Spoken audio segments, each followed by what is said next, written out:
السلام علیکم۔ حدیث فوریو کی طرف سے آج میں آپ کو رسول اللہ صلی اللہ علیہ وآلہ وسلم کا ایک بہت ہی پیارا اور خوبصورت فرمان سناؤں گا، تو چلیے شروع کرتے ہیں۔ رسول اللہ صلی اللہ علیہ وآلہ وسلم نے فرمایا، ہر شخص کا دل اللہ تعالی رب العزت کے دونوں انگلیوں کے درمیان ہے۔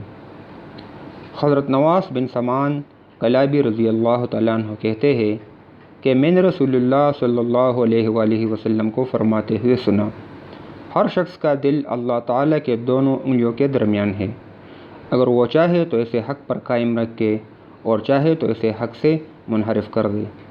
اور رسول اللہ صلی اللہ علیہ وآلہ وسلم دعا فرماتے تھے، اے دلوں کو ثابت رکھنے والے، تو ہمارے دلوں کو اپنے دین پر ثابت رکھ۔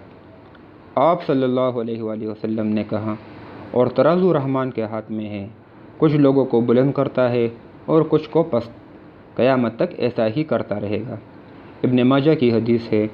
دوستو، اگر آپ کو حدیث سننا پسند ہے تو ہمارے چینل کو سبسکرائب کریں اور اس حدیث کو زیادہ سے زیادہ شیئر کریں، کیونکہ یہ ایک صدقہ جاریہ ہے۔ السلام علیکم ورحمۃ اللہ وبرکاتہ۔